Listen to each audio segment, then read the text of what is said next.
ছোটবেলা থেকেই অপমানিত হয়ে আসছি। বাবা মা মারা গেছে তখন আমি অনেক ছোট। তারপর থেকেই এতিমখানায় বড় হয়েছি। এইচএসসি পর্যন্ত সেখান থেকে পড়ালেখা করেছিলাম।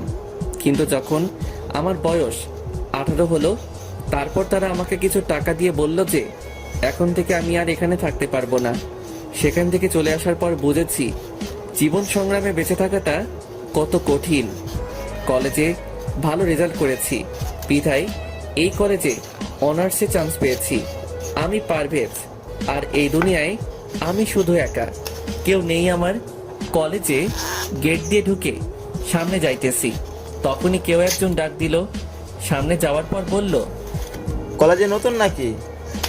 জি ভাইয়া, নতুন। নাম কি? পারভেজ।